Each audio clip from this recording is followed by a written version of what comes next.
There you go, kids. I guess it's a UFO. It's a mysteriously hovering disc, visible to all who see it, but without an explanation as to exactly what it is.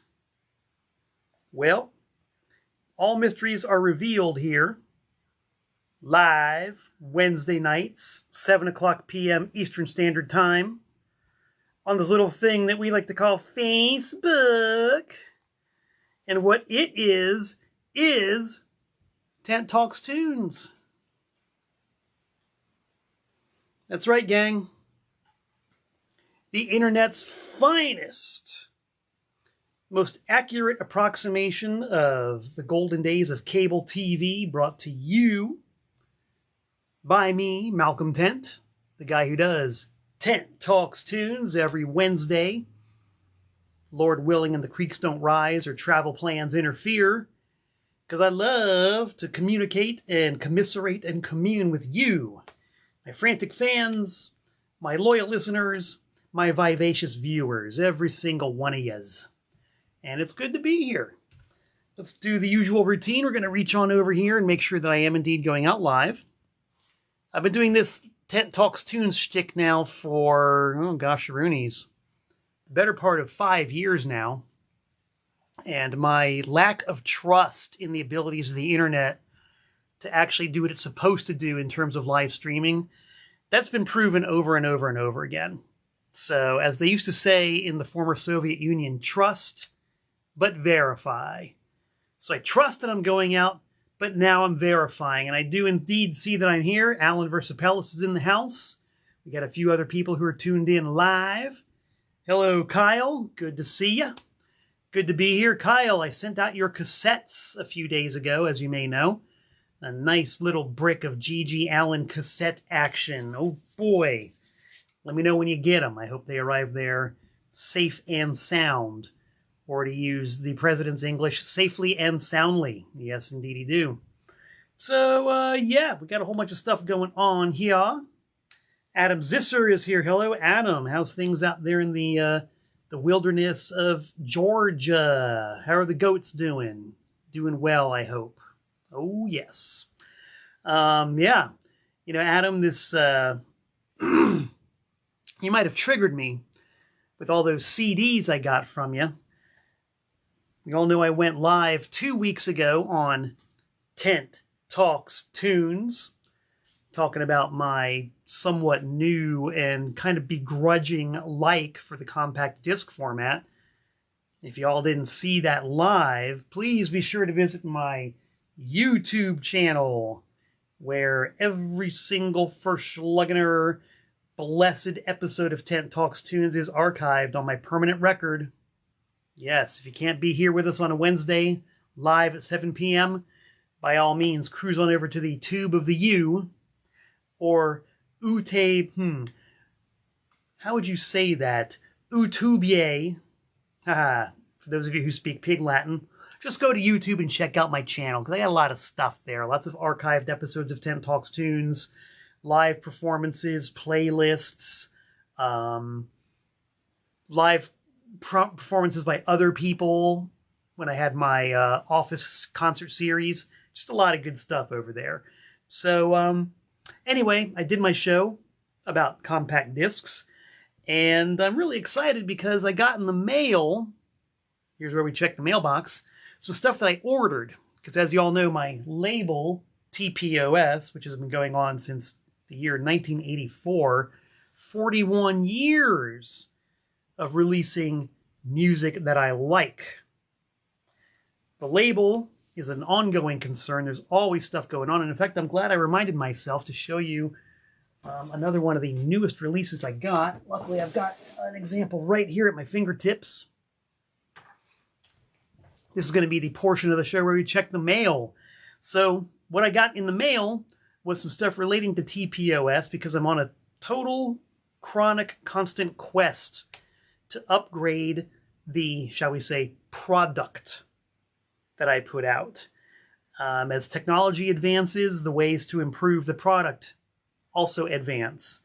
And as I, once again, somewhat begrudgingly end up mastering these various technologies and skill sets, I find ways to make my TPOS output better. And I am really stoked about these things I just got. This is what I showed you at the beginning of Tent Talks Tunes.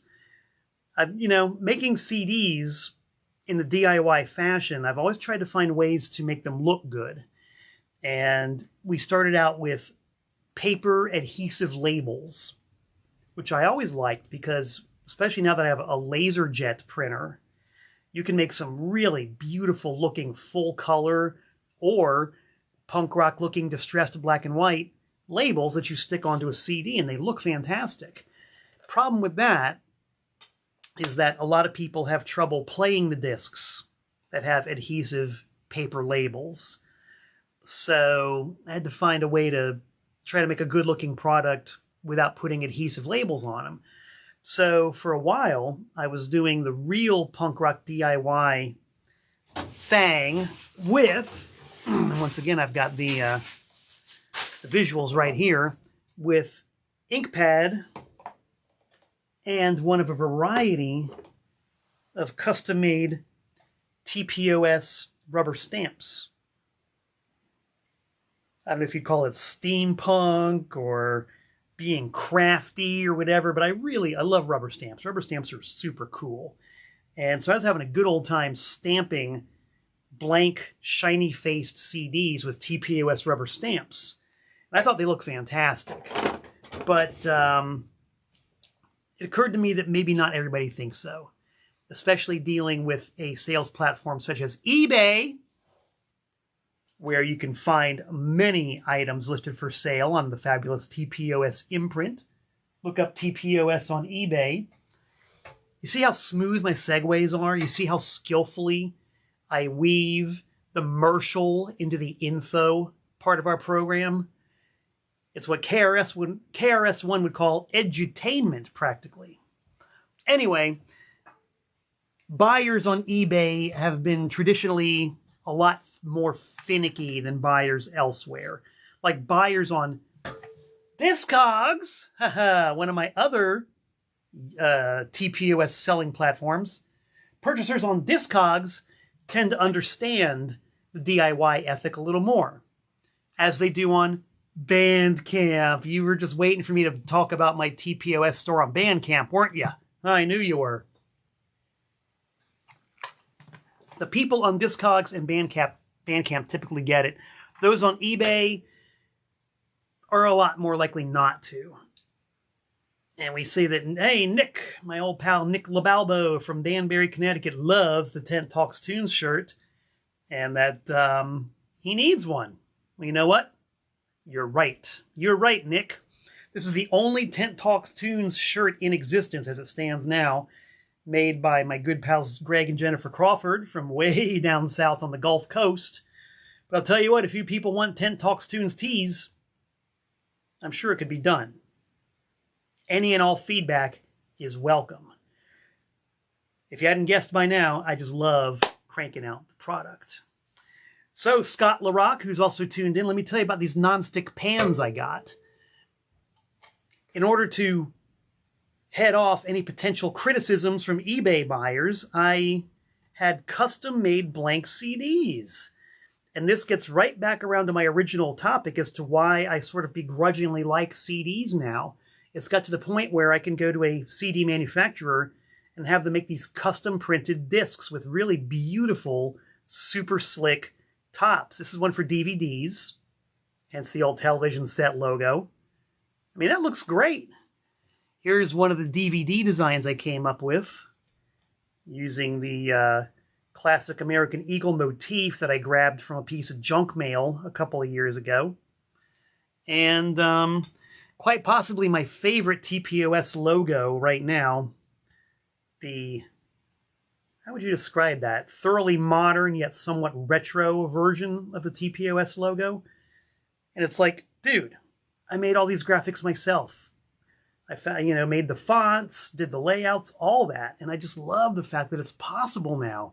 And that's why I'm begrudgingly liking CDs, because they have become, finally, at long last, completely user-friendly.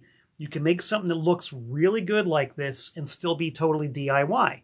Because I can make these CDs by burning anything I want on them. And, you know, printing out the inserts on my laser printer and cutting them out with the 2-mile scissors and assembling them. And it's still DIY, but man, it looks good. So, yeah. Let's drink a toast of whatever municipal tap you're drinking right now to the accessibility of technology in order to further the cause of DIY. 41 years I've been doing this, and it helps keep me out of the job force, for which I'm eternally grateful. On the other hand, if you want to make super slick manufactured product that is also within the reach of schlubs like myself, check this out, brand new. I haven't even fully launched this one yet, but the People's Temple Choir, Reverend Jim Jones and the People's Temple Choir, He's Able. Full-length LP they recorded in 1973 when they were still based in California. It's got a front, it's got a back, it's got an inside gatefold, and it's got one of them really good-looking Pro CDs. This type of product was not possible for a DIY guy 30, 20, maybe even 15 years ago at an affordable rate. So yeah, this is TPOS number 101 and is now officially out on CD, prefab CD. Also got this one for all you cult lovers, David Koresh, Songs and Sermons. Yes. David Koresh wrote a song called Madman from Waco. He was not about himself. He was about one of his religious rivals. He was also a prolific songwriter and not a bad guitar player either. So here's an album with about, how many we got here? 13 or 14 of his songs and a few of his sermons. Front, back, gatefold sleeve, professionally printed. And yes, another one of those delightful looking professionally made discs. So that's what's got me extremely busy these days, plus one other thing. Let's see, Scott LaRock says he needs a top 10 TPOS popularity releases. Whoa, whew. That's a tough one, man. If you're going to ask me, that's like trying to ask who your favorite child is, you know, and I'm not even a parent, you know, but that's tough because every thing I've ever put out on TPOS has been a labor of love. You know, nothing goes out on my label unless I want it to be on my label because I like it, because I would listen to it on my own terms, in my own time, and because I stand behind it. That's universal from day one. There are a couple that have fallen by the wayside because of various reasons, but everything I ever put out at the time, I was into.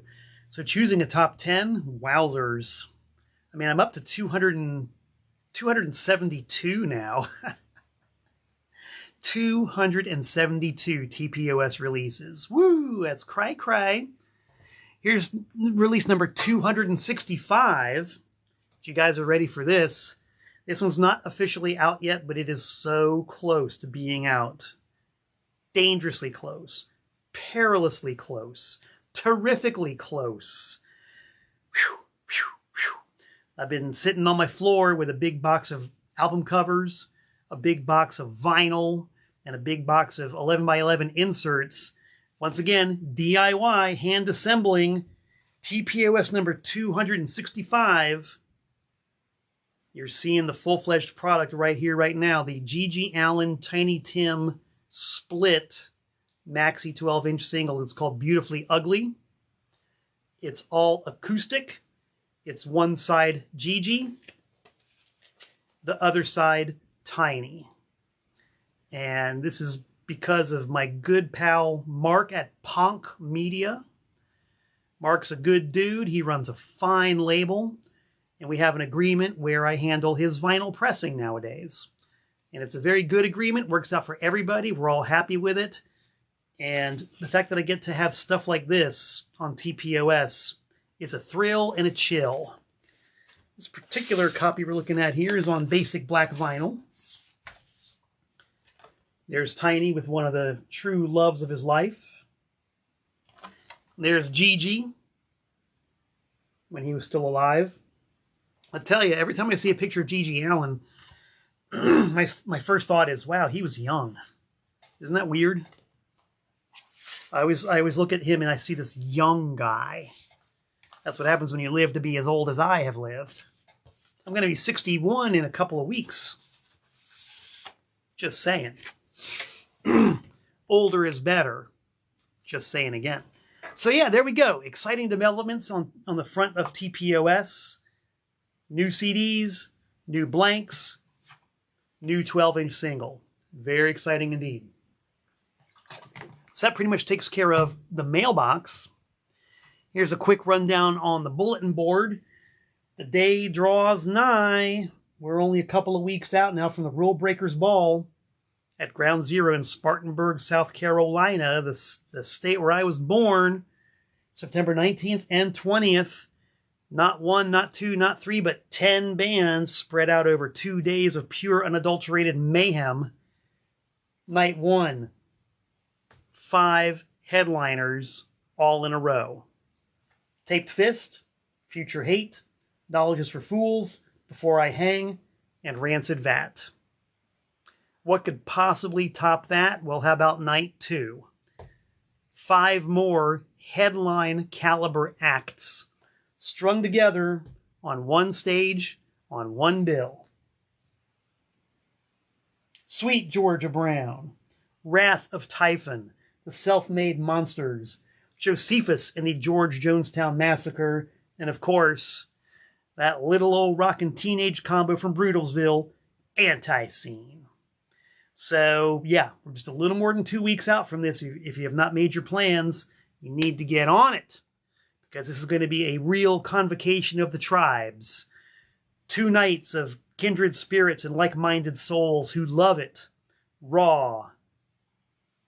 Dirty. Bad guy. Professional wrestling style. Yes. Ground Zero, Spartanburg. Check out antiscene.com and or the official Anti-Scene Facebook page for ticket ordering information and lodging and all that good stuff. About a month after that, in the somewhat unlikely locale of Morganton, North Carolina, we are headlining the Brown Mountain Lights Festival, an all-day and a good part of the night, really cool event in downtown Morganton, hosted by my pal Stacy Peak from the great Green Eggs and Jam retail store in downtown Morganton. That's October 25th. It's a free event. We got a full slate of bands going on, and we're on top. How's that for incentive to go to Morganton? October 25th. Don't miss it. And of course, looking forward to November, we've got the Danbury Record and CD Expo, Connecticut's longest running record collectors swap meet, co-promoted by myself. I will be there set up with a few tables of high caliber merchandise. And there will be another, who knows how many other dealers there also selling their wares. Nick LaBalbo, I expect to see you there, because if you're from Danbury, there's no excuse to miss the Danbury Record and CD Expo. All right, gang, that brings us mostly up to date. What do you say we talk tunes? T. Oh, yeah. Let me grab a swig of this Walter. So, yeah. One of my top 3 favorite bands of all time. Choosing your favorite bands, as I mentioned a little bit earlier in reference to another topic, it's kind of like choosing your favorite child. You can't really, because moods change, tastes change, your whims change. But there are 3 bands who are always in my top 3. Always. Number 1, first and foremost, Paramount. Empyrean Heights, peak of the pile is always Devo. Devo are number 1. Nobody touches them. Nobody ever will. Devo is number 1. Number 2, Black Flag. because that's Scott LaRock guessed. Black Flag is number 2 because of the way that they took my impressionable young punk rock brain and just mushed it up and molded it and melded it and sculpted it and shaped it and opened my eyes to a lot of ways of doing things and thinking about things. Yes. Number 3, just because of the absolute powerhouse musicality and the perfection of presentation and the way that they just put everything together at the right time in my life, and who make music or made music that still moves me to this day. I'm, of course, talking about Husker Du. Oh, yes. Husker Du, kids. Man, I'm on the verge of getting speechless when I start to talk about Husker Du. As Scott LaRock just said, sonic pop personified. Well said, Scott. The perfect fusion of rage, extreme volume, and perfect melody. What more could you want? Because I was an angry young guy at one time, and I still love extreme volume, and I still love melody. And so whenever I hear Husker Du, it just triggers all that good stuff, and it's Goosebump City. And so we're going to talk about some Husker Du records and my personal relationship to all of them. This isn't necessarily chronological. I think we're going to go, I should say chronological in the order they were released, but kind of how I discovered them. Now, growing up as a hardcore kid in Florida in the early 80s, and I'm sure it's true for all of you hardcore kids out there who grew up in the 80s and maybe even later, Husker Du was a name that was just always kind of blowing in the wind. You know, it was a name that was just always in the ether somewhere, always in the background. They toured constantly. They released a ton of records. They would give an interview to pretty much any zine that wanted to interview them. They were just all over the place. They had a good reputation. They were known for being hardworking. They were known for being honest. They were known for being top shelf musicians. Their records kicked ass. They were DIY all the way. They were like everything that was good and right about punk rock / hardcore at the time. And even if you didn't know anything about them or had ever heard their stuff, you knew they were out there and you knew who they were.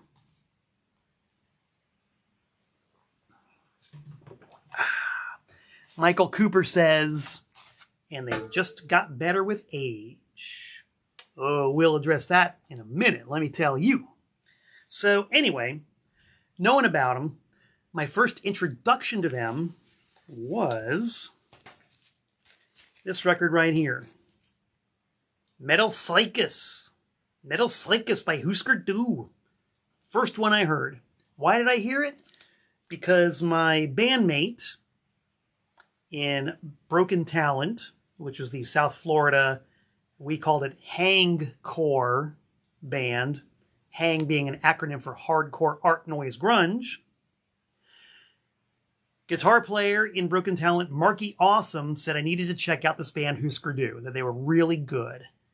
And Mark always had, and as far as I can tell still has, really good taste. Real good taste. I learned a lot from Mark. Mark taught me about hooks. He taught me about melody. He taught me about songwriting. He taught me about the importance of phrases as found on the back of this Husker Du record, hypersonic stereo. He explained to me that that was a hook. And yes, I knew exactly what he meant. So he said, you got to check out this band Husker Du, Metal Circus. This is a great album. I thought, all right, cool. I will do so. Tom Littleton says that he saw Husker Du at Toad's Place in New Haven in 1987. I was at that show. We'll cross that bridge in a minute. So I went out and I bought Husker Du at, of course, the great Open Books and Records in North Miami Beach. Took it home, played it. Didn't like it. I didn't like it. It just didn't resonate with me, you know? I just, like, I heard it, you know, I hear it was good and had a unique sound to it. Like, even as I sit here now and I remember the experience of playing that record for the first time, I could hear it through those uncomprehending ears. I didn't get it. You know, because I think at that time I probably suffered from hardcore orthodoxy a little bit.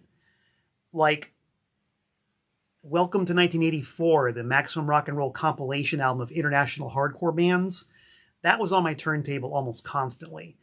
And so it had to be ultra loud, ultra fast, and that's the way it ruled. And Husker Du didn't have that hardcore sound that I was tuned into at the time. So it just kind of came and went for me. Let's do it a couple of times and just put it away and forgot about it. You know? Sort of an ignominious introduction to Husker Du, but that's the way it went. I just wasn't ready for it. So you fast forward a year or two. Actually, not even two. About a year. Because we're talking about 1984 when I heard this for the first time. God, maybe even late 83. It blurs after a while. But we're going from whatever 83, maybe 84, into 1985. Okay, Husker Du are still out there. They're still a name. They're still a force to be reckoned with. They're still getting the good press. They're still Husker Du. And of course, we're talking about now, my ears and my brain have had a year-ish to evolve. And right around then, there was a radio show. And let me see if I've got my prop for this one. I don't have it. There's a radio show called the Spin, what was it called? Spin Radio Concert Series or something like that. It was hosted by Spin Magazine. And it was kind of like King Biscuit Flower Hour or the BBC Rock Hour.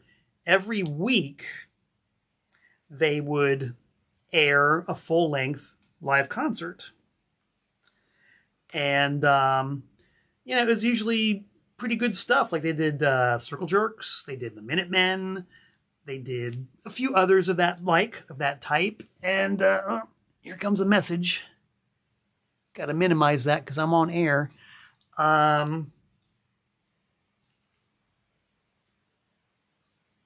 They had good taste, and they always aired a full-length concert every week. And one week it was announced that they were doing Husker Du. And I don't know why. It's one of those imponderables, but for some reason, I knew I needed to hear it. I just knew that I needed to hear this Spin Radio concert by Husker Du. The problem was, Spin Radio concert only aired, if I remember correctly, on WVUM, which was the University of Miami radio station way down in South Miami. I lived way up in unincorporated Northwest Dade, like within walking distance of the Broward County line, and VUM's signal just didn't go that far. So I was kind of bummed because I really wanted to hear this, and there was no way to hear it. And you got to remember, pre-internet, there was no internet, there was no streaming, there was no YouTube. There was nothing. If this concert or song or whatever was being played on the radio, you had to hear it as it was being broadcast. Otherwise, it was gone. Unless somebody taped it. Aha! Luckily, a friend of mine, Mike McGonigal of Chemical Imbalance magazine, lived in South Miami. He lived down there in U of M land. And he was an enterprising young fellow, and he popped a blank cassette into his jam box, hit the record button, and he recorded the Husker Du Spin Radio concert.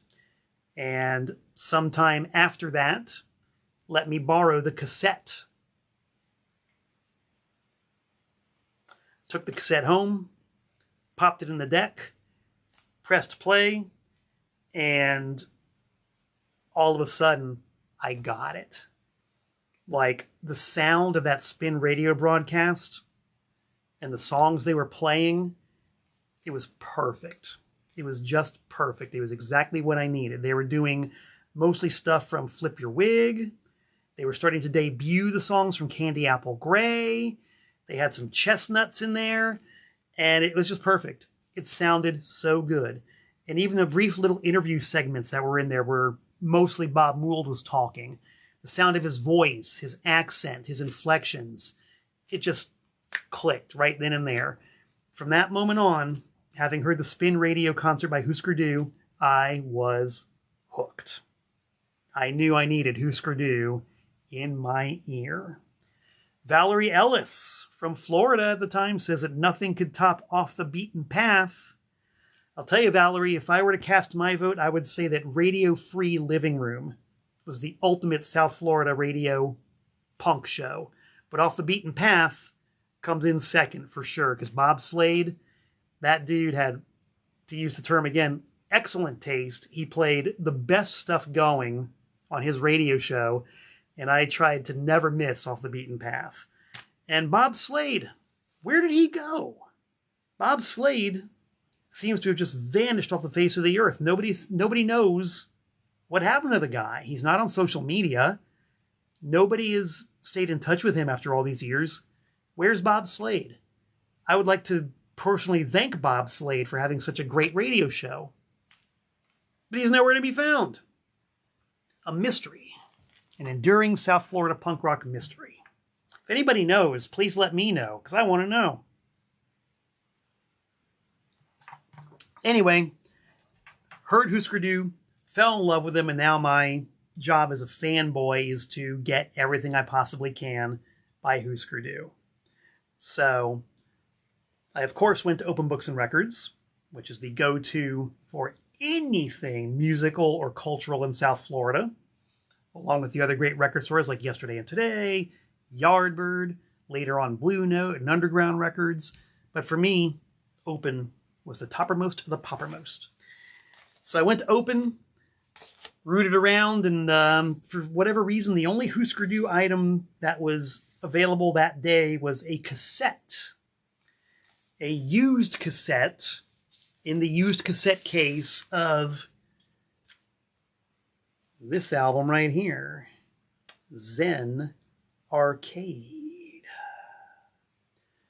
I plunked down my $6.50 plus tax, which was $6.71 if I recall correctly, and went out to my car with my Radio Shack jam box that had a cassette player in it, popped in side one of the cassette of Zen Arcade, and off we went.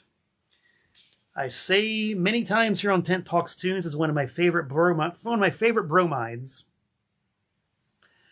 is that sometimes you can believe the hype. And Husker Du Zen Arcade is one of those times when you can believe the hype. This album is as good as they say it is, and that's all there is to it. Enough said. The one point, and this is not a disagreement with Husker Du, the one thing that really has always stuck in my craw is with these critics. These dumbass critics who always knock Zen Arcade because they say, well, yeah, it's a storyline, but the story ends in a total cop-out because at the end of it, it's just a dream. Critics, you're a bunch of dumbasses if you think that. Why? Because, let me get back a little bit before I lambast the critics some more. This is a double album. 2 vinyl discs. Side 1, 2, 3, and 4.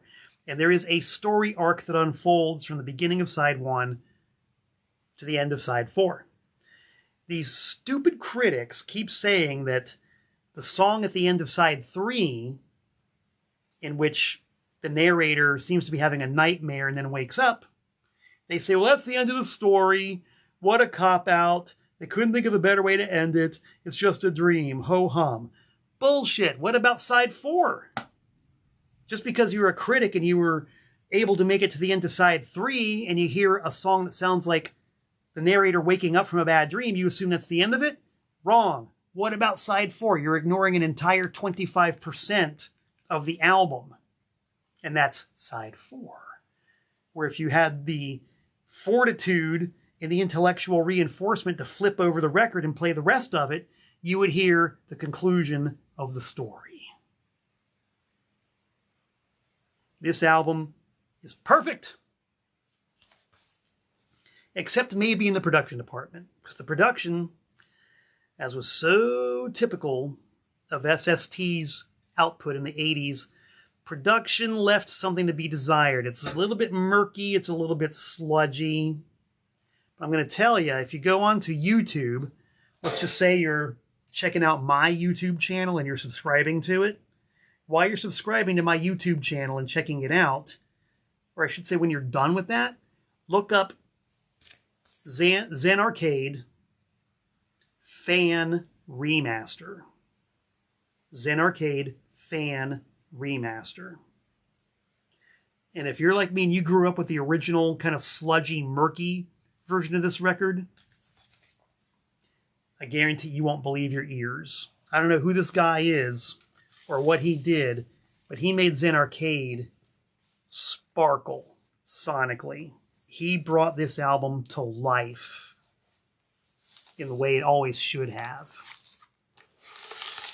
I made a CD of it, and that's the only version of Zen Arcade I will listen to. Yes, I'm keeping my double vinyl. Don't even think that I'm parting with it. But for listening pleasure, I put on the fan remaster version that's on YouTube. It's mind-blowingly good. And speaking of vinyl, since we're all collectors here, let's just take a look at this version of Zen Arcade that I have. This is not the US SST pressing. This is the British pressing. Not much in the way of difference. It's just got different color labels. And the cover is a little bit glossier and thinner than the US pressing. But it's a variant. It's collectible. We love collectible variants. Distributed by Pinnacle. It's got this little blurb on the back about distributed by Pinnacle and a London address for SST. So that's cool. That's collectible. We like that kind of thing. So from then on,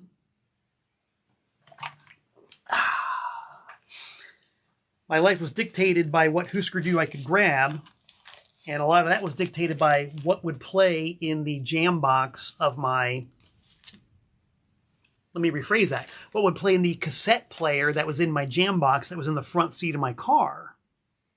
Because right around now, by this time, I'm starting to get ready to move from Florida to Connecticut. And another big problem that a lot of bands had with SST at the time was that distribution was kind of spotty. So you couldn't find all the Husker Du records all the time. I was trying to save up for my move, and I was spending more time in my car than at home. So I needed cassettes. So the next purchase at Open Books and Records, also from the used cassette section, was a cassette of Flip Your Wig. Could this be the masterpiece of the Husker Du catalog? Whew. I will let everybody out there who wants to split hairs. But Cora Blimey, I love this album. Love this album. This album, man, I might like this album even better than Zen Arcade. This record is just the best. And this was the soundtrack of my move from Florida to Connecticut. Many, many hours of driving in a 1985 Jeep with a ragtop, playing this on cassette. Fond memories of fantastic music. This is sonic power pop perfection. And yes, this is a fully autographed copy. It took me a number of years and 3 different gigs to do it, but I got all 3 members of Husker Du to sign this copy of Flip Your Wig. And this will never be for sale. Never. As some of you folks may know, if you know your Husker Du history, the end of the band was, to say the least, acrimonious. And if I have my history correct, the 3 members of Husker Du were never to be found in the same room at the same time after they broke up. It just never happened. You'd see Grant and Greg Norton hanging around sometimes. There were, I believe, 2 occasions documented where Grant, Hart, and Bob Mould were together at a gig and even played 1 or 2 songs at a gig once. But all 3 of them together in the same room, I'm pretty sure it never happened. So to get a full set of Husker Du autographs took a lot of work. And of course, Grant is no longer with us, so this ain't going to happen again. I will say that every member of Husker Du who I have met in person was extremely gracious, very polite, very fan-friendly, and happy to sign autographs for a raving fanboy like myself.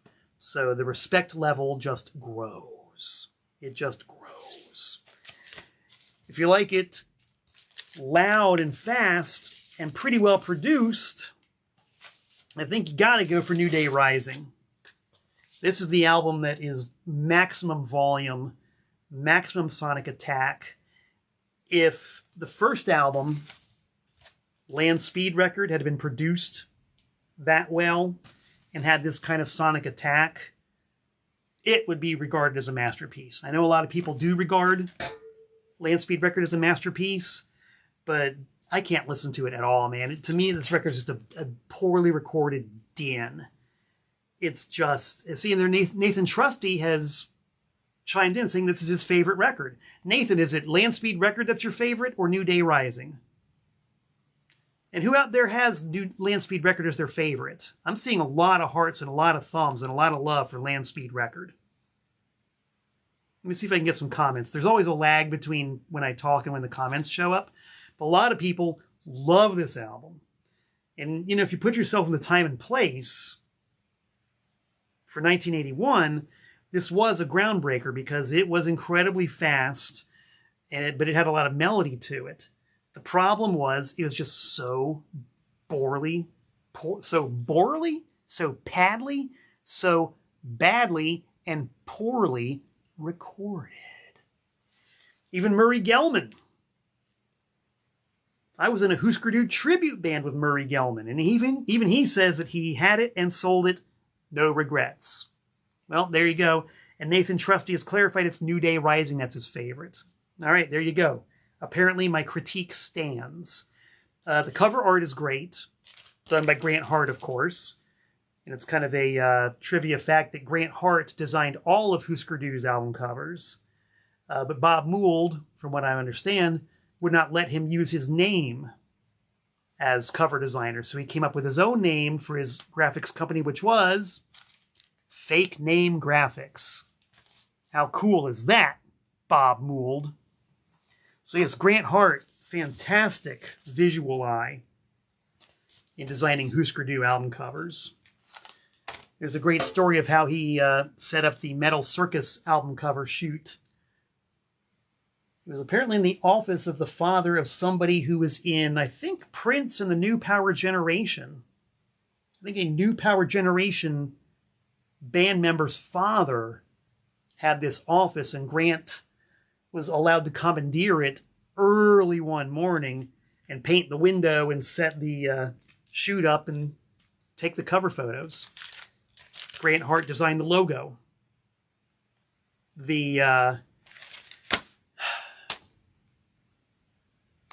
Am I going to use the word iconic? No, I'm not going to use the word iconic. I'm sick to fucking death of the word iconic. Iconic as a word can kiss my ass. I'm done with iconic. I was done with iconic about 3 years ago. Iconic. How about legendary? How about instantly recognizable? How about image defining? Husker Du logo. Designed by Grant Hart.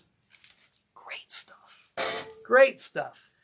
By the way, we're going to talk about collectible variants of Land Speed Record. This is a UK pressing. Check it out. Not on New Alliance or SST, but Alternative Tentacles. That's pretty cool. Back in the day when SST had no distribution overseas whatsoever, they licensed their stuff to Alternative Tentacles. So Alternative Tentacles came up with this really cool custom label for the A side, and the timeless classic alternative logo on the B side. So it's kind of like the perfect fusion, corporate-wise, of Dead Kennedys and Husker Du. That's the UK pressing. Of course, being the fanboy completist, I have to have the US pressing.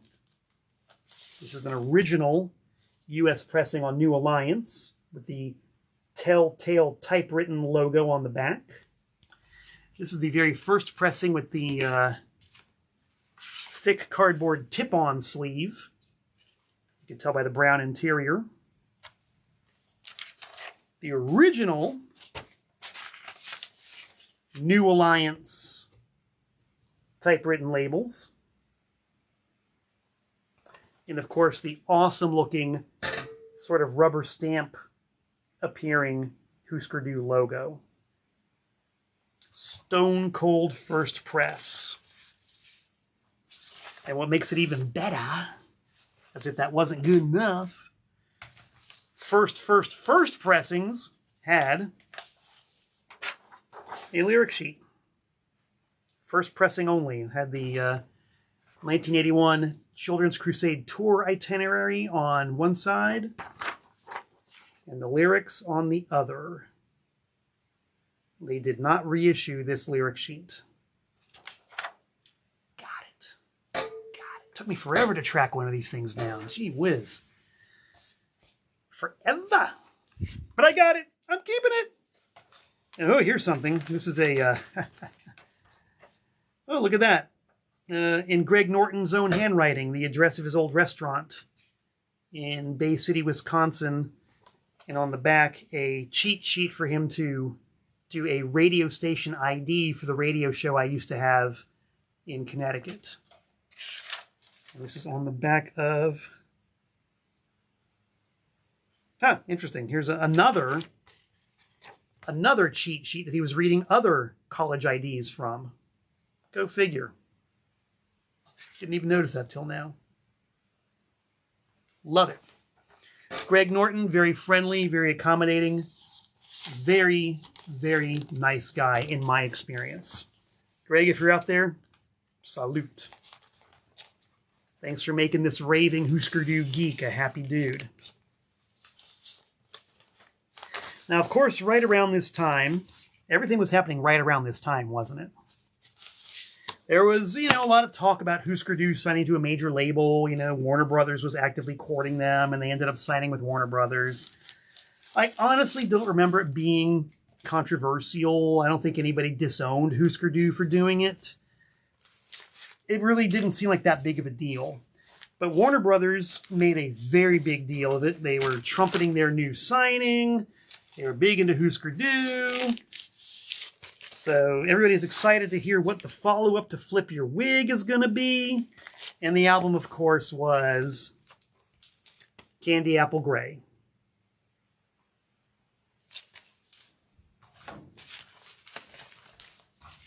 Once again, kids, one man's opinion. Are you ready for one man's opinion? And if you disagree with this, please make a comment. Post what your opinion is. My opinion, this album is a bunt rather than a grand slam. It's got 4 killer songs on it, 6 filler songs on it, and the production on it is pretty weak. That's my opinion. This was especially kind of a letdown because the Spin radio concert had a bunch of songs from this album. Before the album came out, they did Don't Want to Know If You're Lonely, I Don't Know For Sure, Sorry Somehow, Hardly Getting Over It. I think that's it. But the way that they played these songs live and the way they went out over the broadcast were just fantastic. It had the energy, it had the rawness. It's kind of weird because the guitars are mixed way down, but it still has some oomph and just a really good, raw, organic, no frills live sound to it. And so when Candy Apple Gray came out, Crystal's a great song.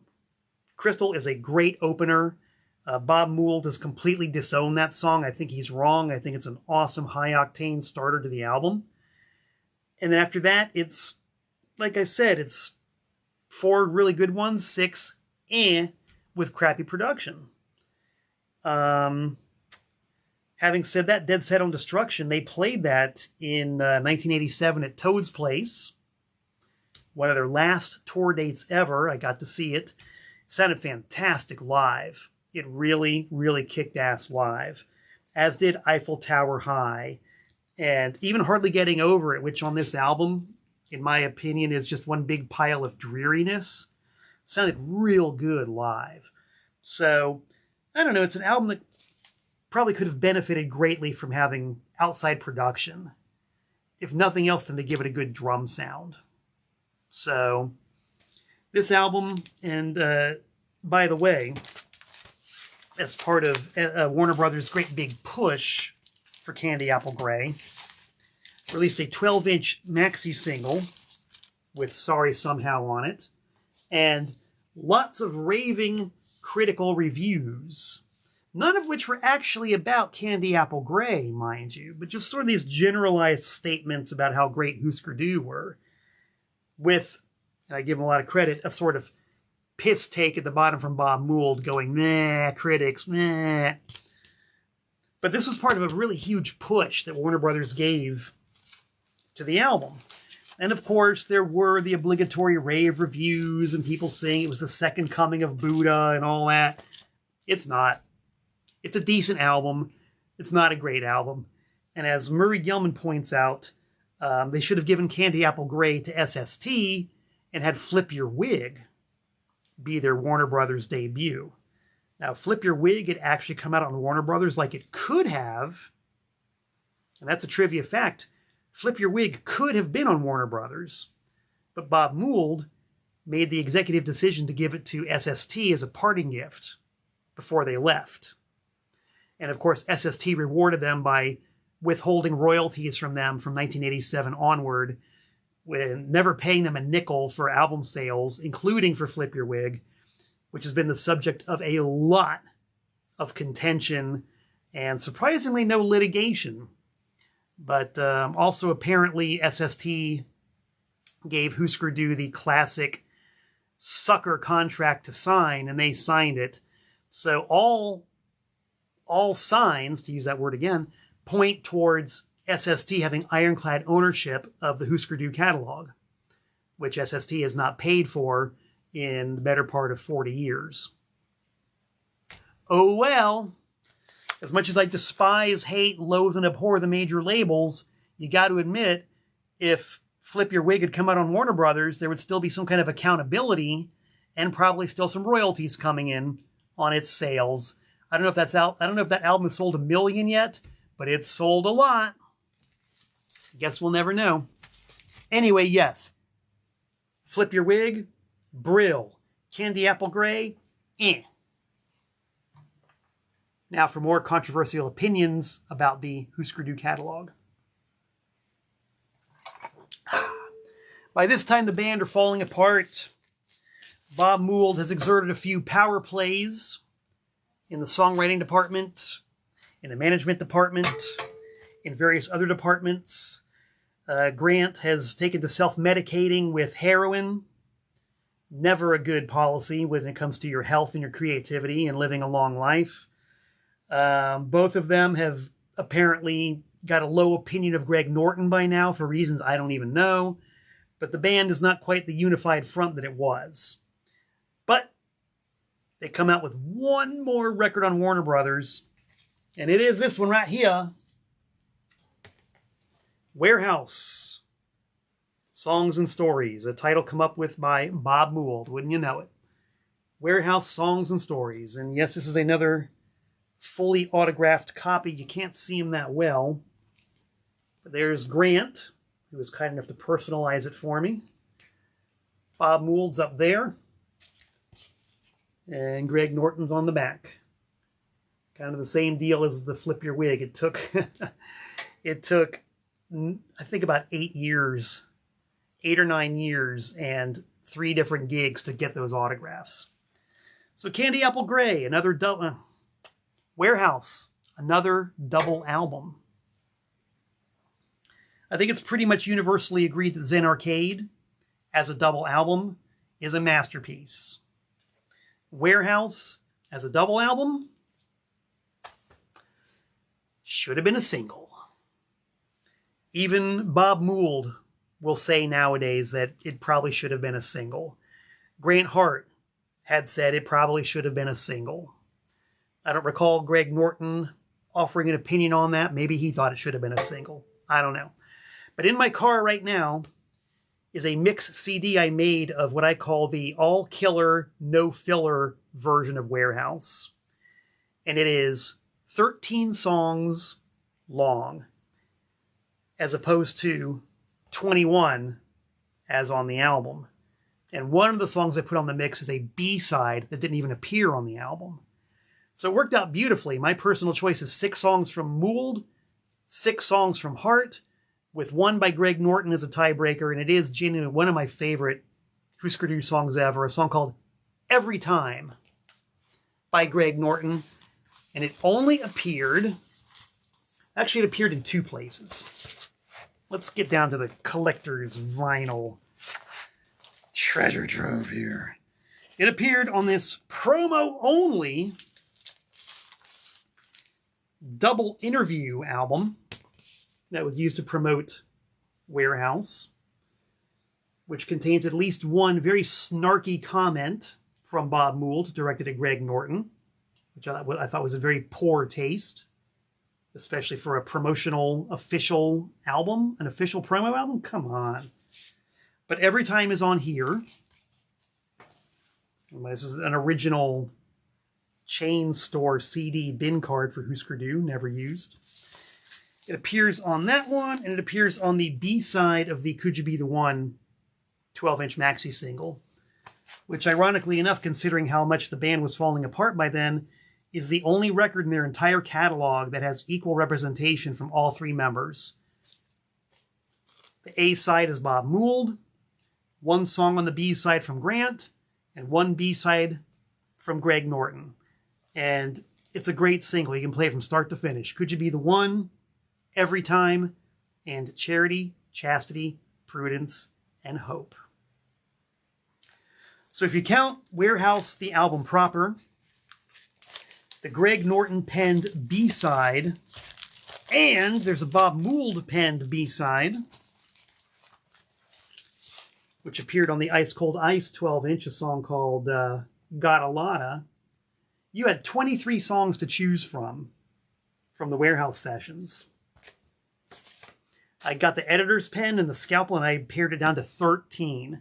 That, in my opinion, would have made a genuine, kick-ass single album. And just for giggles, just because I have the floor here and because the microphone seems to be functioning, I'll tell you what my 13-song version of Warehouse is. And I posted this listing on one of the Husker Du fan pages. I don't think one single person agreed with me. And this kind of ties into what Adam Zister is saying. He says that music is subjective. He can't stand Husker Du. Whatever. I love them. My list of 13 awesome songs from Warehouse, discarding all the filler and all the BS, as completely torn apart by almost every member of this Husker Du fan page that I posted it on. These are the only good songs on Warehouse as far as I'm concerned.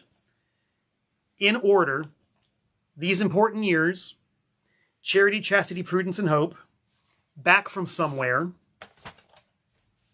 Could You Be the One, Friend You've Got to Fall, She Floated Away, Tell You Why Tomorrow, It's Not Peculiar, Actual Condition, No Reservations, and She's a Woman, Now He's a Man. The rest, as far as I'm concerned, you can just pick up and go like that. Be done with them. And of course, Every Time as well, because it's a really good song. Getting back to the time I saw him at Toad's Place in October of '87 on the Warehouse tour, they played that one. And I was just like, whoa, Greg Norton singing a song. This is incredible. You know, just the sheer novelty value of it. And he had this like super raspy 2-pack-a-day voice, and he just like laid into it vocally in a way that he does not on the record. The record version is really cool, but that live version made a believer out of me for that song. And I think that's all I got to say about Husker Du. I've been on for a solid hour now talking about my third favorite band of all time. And I want to thank everybody for tuning in, because it's fun to talk about your favorite music and fun to talk about it with kindred spirits, whether you like Husker Du or if you don't. We're talking about music, and that is better than talking about anchovies or manhole covers or cardboard boxes with grease stains on the back of them, or vacuuming the carpet, any number of things that aren't as much fun to talk about as music. And I guess that's why I've been able to do this now for over 5 years, because you guys want to be with me while I talk about music and express your opinions and make yourselves known. Nathan Trusty wants to know if I like Bob's solo stuff. By and large, I do not. When it comes down to the battle between the songwriters and Husker Du, Bob Mould or Grant Hart, gotta tell you, I love the stuff that Bob Mould wrote for Husker Du, but Grant was always my favorite. And when it comes to the solo stuff, I think that Bob was certainly more prolific, but I think that Grant was more a question of quality over quantity. And I think musically he covered a lot more territory than Bob did. And I know there are people who will disagree with that, and that's fine. But that's just the way my bell is rung. I'm a Grant man from start to finish.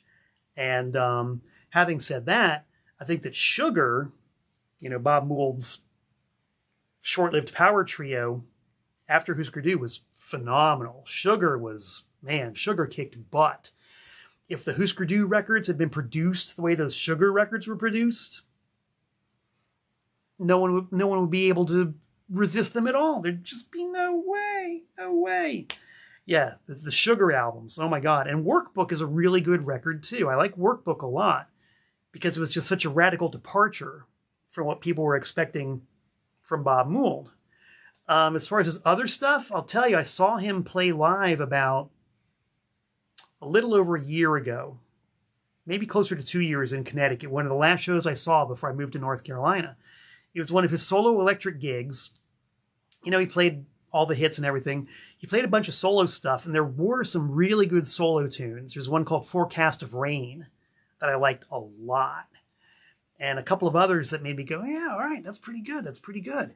I just have a hard time playing his albums from start to finish because I find that he's one of those guys who reuses his ideas a lot. He's got certain chord progressions he likes a lot. He's got certain song structures he likes a lot. I don't see him pushing the envelope a whole lot as far as being a songwriter. So that's why I don't dig Bob Mould's solo stuff as much as I liked Grant's, because Grant was always pushing the envelope. He might not have been as much of a gifted songwriter as Bob Mould was, but he always pushed his abilities to the limit. And he always came up with really cool production and instrumentation. And I just love his voice. His voice was just wonderful. Oh yeah, the Nova Mob. My God, Scott LaRock's talking about the Nova Mob. Wow, Nova Mob. Great band. Really good band. I don't think they ever lived up to their full potential, but the Nova Mob, check out their self-titled album from 1995. Awesome record. Real good record. And there's some really great bootlegs, plenty on YouTube, from the 1994 tour when Grant was playing drums as opposed to guitar. Whole other animal with Grant behind the drums. Because Grant was, forget it, one of the greatest drummers who ever lived. As a guitar player, he was decent. So the Nova Mob with Grant Hart playing guitar is cool. The Nova Mob with Grant Hart playing drums is like the locomotive rolling down the tracks. And I wish I could have seen them with that lineup because, man, it's something.